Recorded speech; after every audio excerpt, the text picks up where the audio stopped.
Hi, Hi. I'm Robin. I'll share my screen. Okay, good. And then I'll take, yeah, so you're going to take over. So Robin, who's the Assistant Special Education Director, LEEP from Clackamas. And I think you also have, no, it's just you. It's Okay. just me. It's just you. Okay, good. All right. Well, we're excited. You're going to talk about EdTech lessons learned and considerations for hybrid brick and mortar.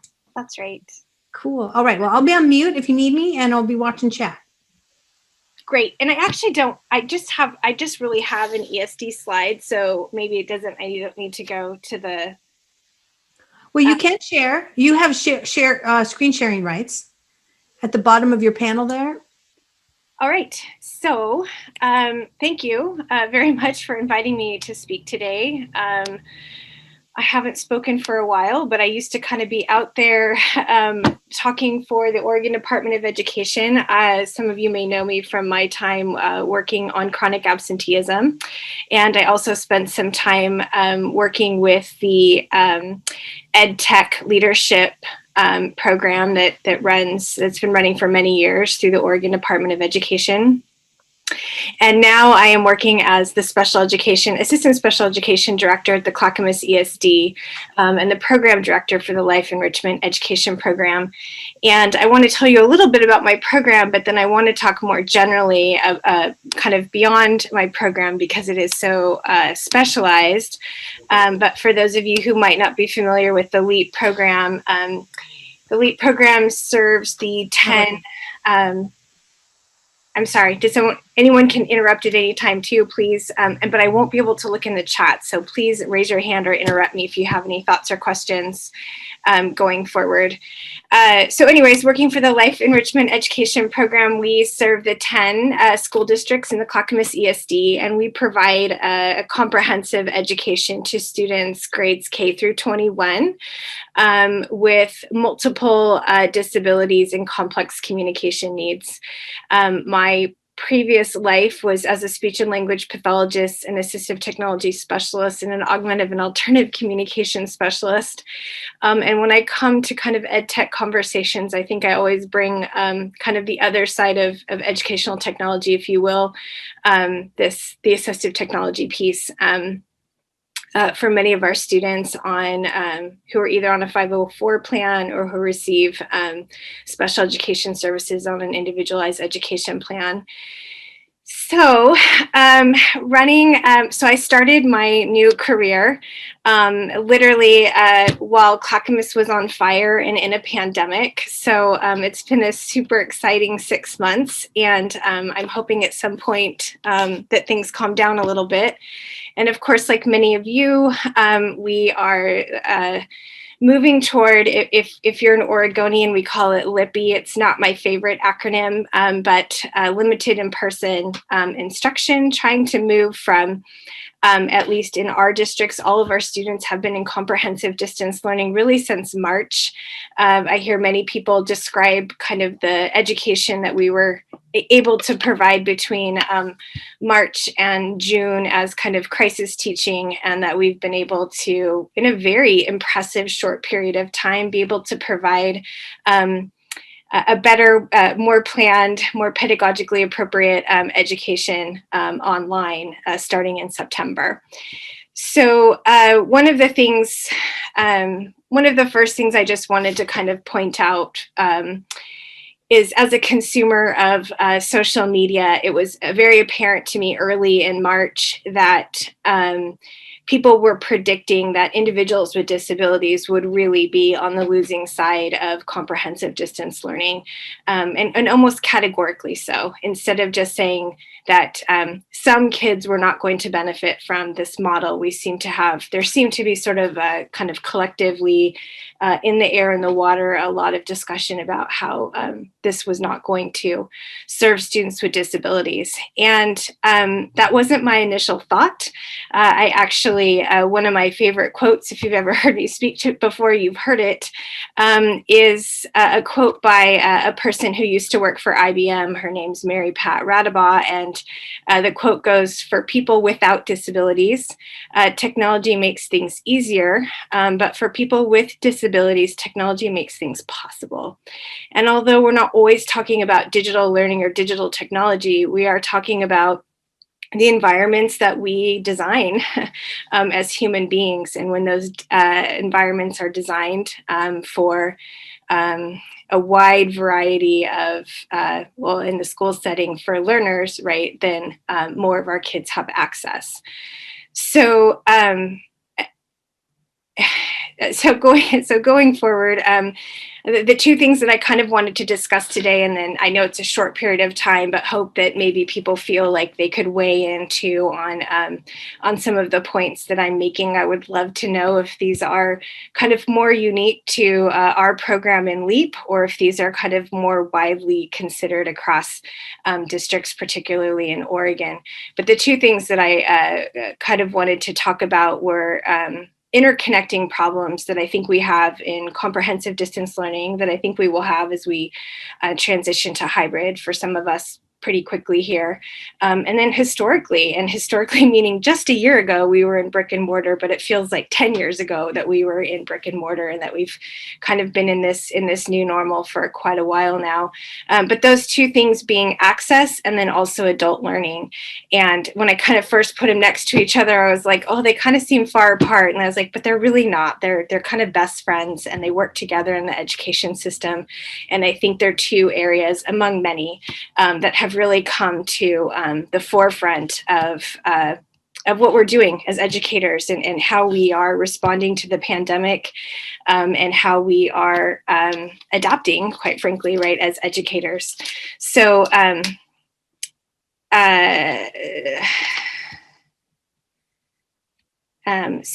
first of all, I think this was also another kind of thought, reflection, comment that was made earlier today, is just the word hybrid, that it seems to have many, many, many, many meanings. And the field of ed tech has kind of an established meaning of what this is.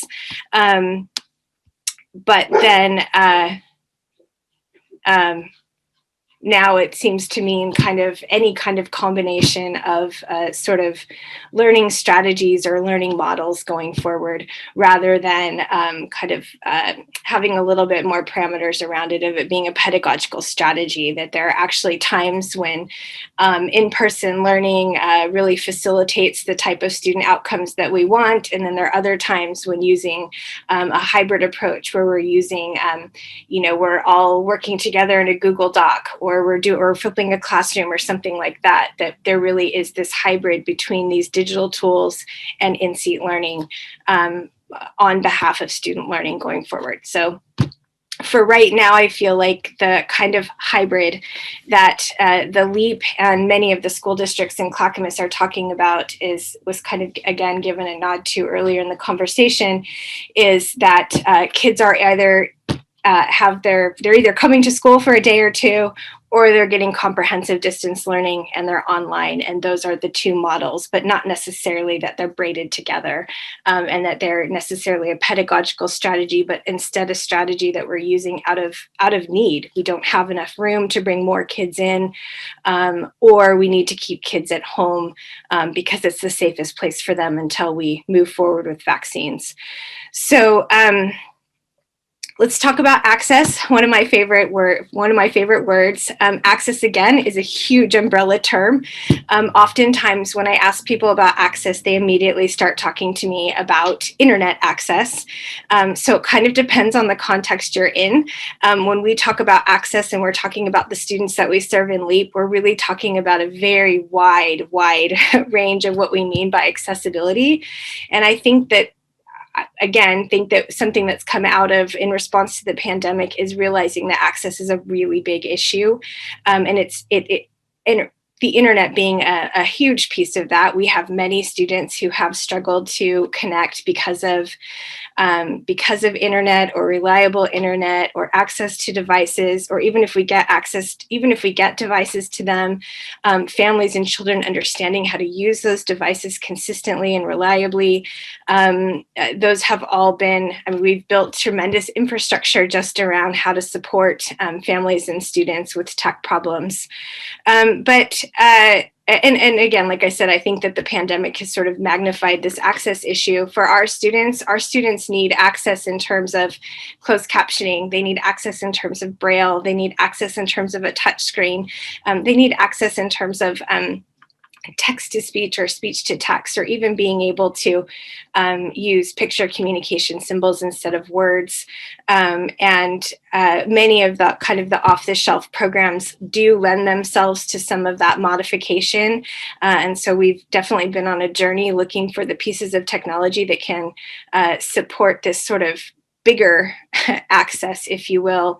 Another piece of this is whatever our children need to access, particularly in our program, but I think that this is fairly consistent across students, is when they're home and it's not working, it's their families that need to know how to support them when things don't go well. So appreciating the last speaker saying, as simple as possible, as few variables as possible when it comes to technology. Have all been things that we are learning as we go forward in terms of ensuring that our students have the access that they need to their academic instruction, to their peers, etc.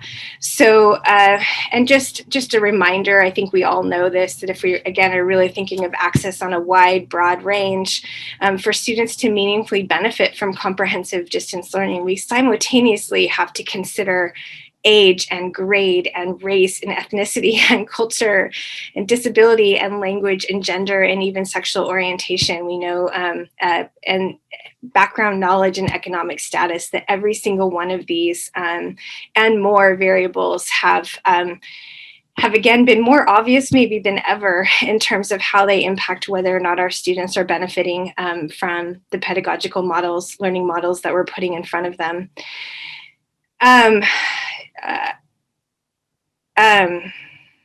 And again, I think families and caregivers have had to play a role in education in a way that they maybe haven't had to play before. I know one of the things particular to serving students when you're talking about specially designed instruction is a reminder to our educators that parents are not responsible for FAPE, but we are. And I think that's really difficult right now when basically what we have particularly with students with disabilities, is a coaching model where we have teachers doing direct teaching, but they're also coaching the families, the caregivers, the personal support workers to be able to support the child. And they might not always do it the way we want them to do it. They're not our employees. Instead, they are kind helpers. And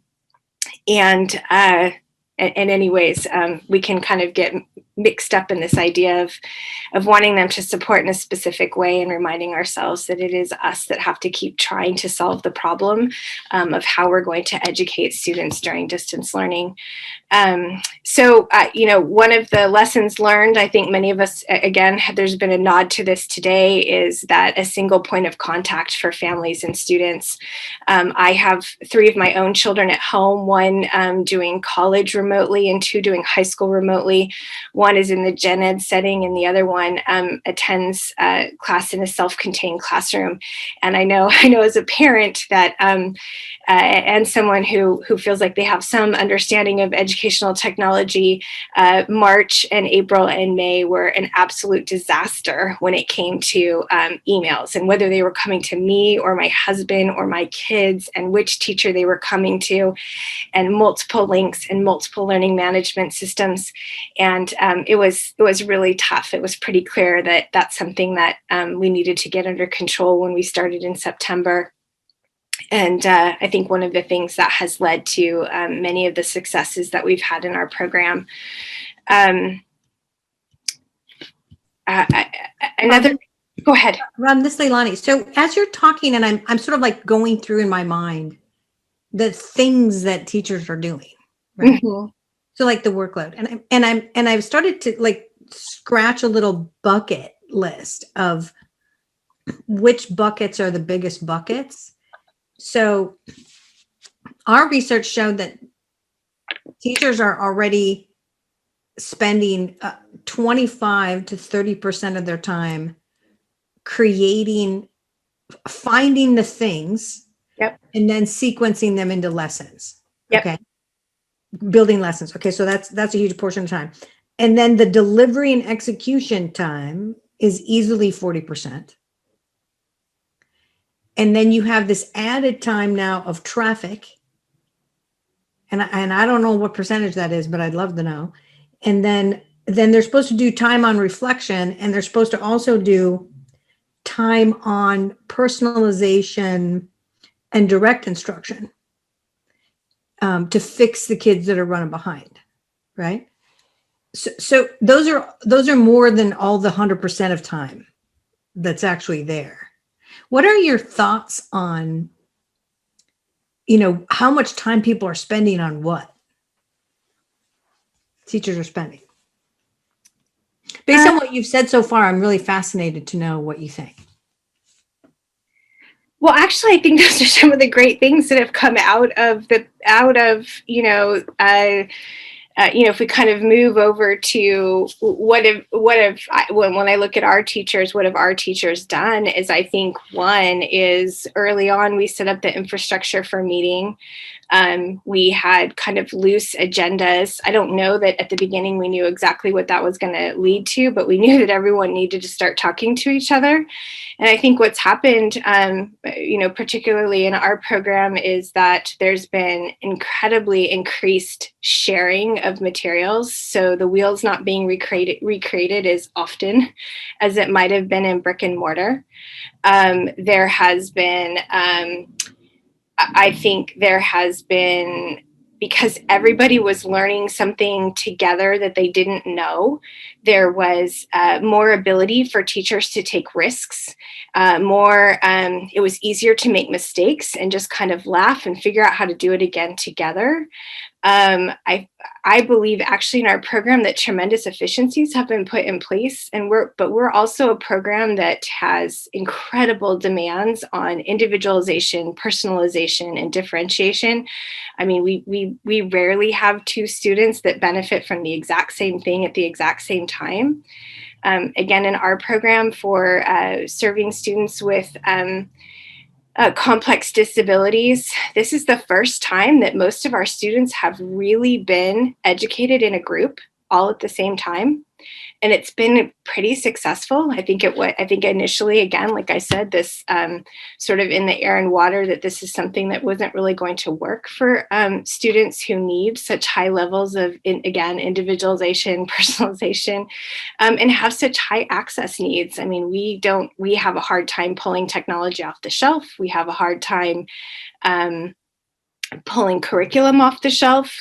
But I think that, as someone that, I feel like has some background again in Edtech, that a lot of those values that were promised, if we were to move forward adopting educational technology, have been realized, that there's a lot more, collective intelligence, crowdsourcing, the relationships have been built. With relationships, I think there's been a greater capacity for individuals to come into a team, feel safe, and say, I don't know how to do this. And collectively, we can solve that problem. Those are all of the things that I feel like that I never want to go away as we move into hybrid and as we go back to brick and mortar. That we've been forced to be together in a way on technology that I think at first felt foreign and scary and weird. I mean, I think back to September and staff were terrified of Zoom. Share my screen, the screen's not sharing, I can't get my mic on.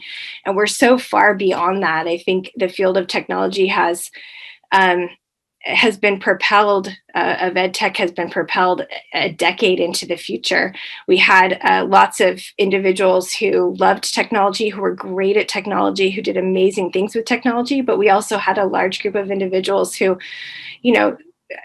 still struggled to even check their email on a regular basis. And we have pushed it's been almost impossible to be a laggard in this environment. We have pushed a level of, I think, of learning and competence and knowledge of technology again forward. Technology not necessarily being a magic bullet, but technology now being something that is added to our belt as educators, our tool belt as educators going forward. I think going back to the question about time, I think as we move to hybrid, that is on the educator's mind right now, is how are they going to do comprehensive distance learning and start to see kids in person at the same time? Or even if it's not at the same time, if they're at two different times, running two different educational models is cognitively exhausting and perplexing. And so I think those are the logistics. The next questions that we have as we move into hybrid is things are going pretty well. And in the Oregon context, there's pretty significant pressure to bring kids back, even if it is going well in comprehensive distance learning. So we're moving and we're doing it. But I think it's a good question, a question that remains in terms of how do we take some of the efficiencies that we've been able to put in place? Are we going to lose them as we move to hybrid or brick and mortar? I don't know. Okay. Deborah Morgan also had a comment on this a few minutes ago. If we can unmute her, please, Doug, for Deborah to insert her comment in on this one. Interesting. I just want to go in 10 different directions now and chat with you for, eternally. But we're going to see if Deborah wants to chime up and make that comment. And it's changed my name again. I love technology. Just the fact that we are teaching students how to use, and parents and grandparents, how to use the technology while we're trying to teach the content. Our building does have two special needs classrooms, self-contained classrooms, if you will. But when we're in the building, we push out into the gen ed classrooms with built support. So actually what I found is some of my students that had behavior problems are doing far better in this realm. And a couple of them are so tech savvy that they can now be an expert in an area where they maybe floundered. Like I've got one student who really struggled to read, but over these months, because she is tech savvy, she's been able to be a tech expert, which then has spurred on her wanting to put that effort into reading. So it's been real interesting. Yeah, and I would say, thank you for that. I would say when I meet with other special education directors across Clackamas, there's definitely a recognition that some students have really thrived in this environment. And of course, that's not true for all. We definitely have students who are struggling to connect with. And yes, behaviors have nearly disappeared. And some of our students, again, who are not able to benefit or not yet, we're not able to benefit from sort of small group or large group instruction, have been coming to the screen, have been attending every single day, and really have been thriving. And so other questions around, is it because they're in a very predictable, safe environment? Have we reduced other kinds of sensory types of distractions? Is it that kids do just they know how to process information on a screen, and again, not so many distractions off to the sides? There's actually even some thoughts around some of our students who have visual, who are blind or low vision or have cortical vision impairment, if they're actually seeing and processing information better because of the screen. So I think there are a lot of really exciting questions and things that are valuable of research going forward in terms of how we might support sort of, broader learning abilities going forward, having been shoved into this learning model. Well, this is awesome, Robin. And I want to validate the fact, something you said, and then I'm going to move on, and we're going to show a little video here for a second. But I want to validate what you said about, you're evolving, right? Like you've been through this and that and this and that, and people have come together and they've shared, and now it's like a refinement. It was pretty rapid, right? But learning is happening, right? Yeah. Maybe not to the level everybody wanted originally, and it's not like everything's not perfect.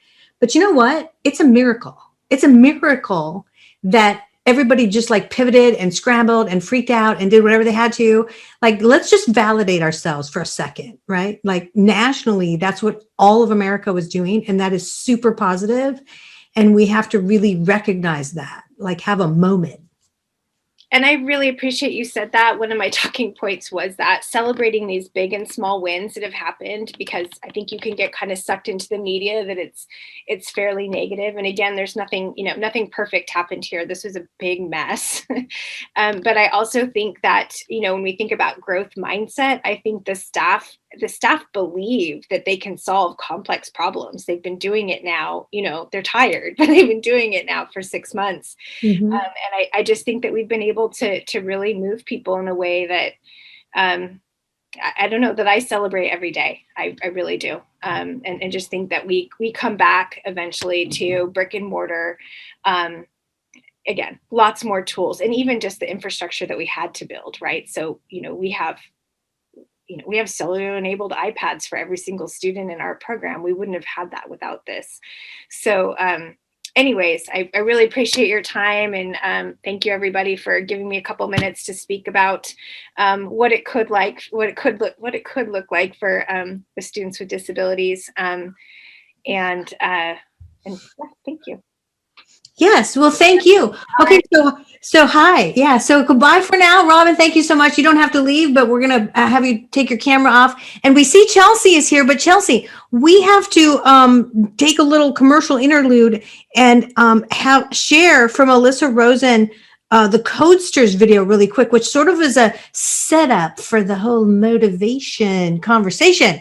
So we're super excited. We're going to have our cameras off for right now and share that and introduce Alyssa, and then we're going to grab you and talk about motivation. Hi, I'm Alyssa Rosen from Codesters, and I have been loving everything that I've been hearing. Growth mindset, Robin, definitely. We've been talking about this for the last 5 years from Codesters. Growth mindset, being open, flexibility, figuring out where computer science goes into the schedule, and being teacher-centric. And I think you'll see in this video that for us, if you have happy teachers, and the whole idea of mentor, yeah, we have teachers who never saw a line of code, and their kids help them. And socio-emotional, whether it's remote or in the classroom, we see a lot of the things that you were talking about, Robin. So yeah, take it away. Invited to the largest 7th grade class here at Three Oaks Middle School to see how the skills these students are learning are actually preparing them for their future. The one word I would use to describe Codesters is powerful. Creativity. Light bulb. It's exciting. It's amazing. Codesters has been a lifesaver that they have access to this platform in this hybrid teaching model that we're in. Especially for full remote and the learning management system, it fits perfectly because I'm able to teach my students and then I could track all of them in real time in the management system. Codesters has definitely been there for me. Between the professional development classes that I've been able to take, it helps me to feel more secure. Their confidence has grown over this semester. That's the part that I really enjoy watching. They're really excited how much they're learning. We actually have a lot of fun with it, especially the debugging. It's like a competition of who can figure out what the mistake is. It's like instant feedback. They're not just creating games, they are creating this foundation. They will truly understand Python when they're finished. I think that it allowed them to see opportunities that they did not think were available to them before. It will open so many doors for them in their future. Codesters is life-changing for these students. And it's not just preparing them for the job of today, but it's also preparing them for the job of tomorrow.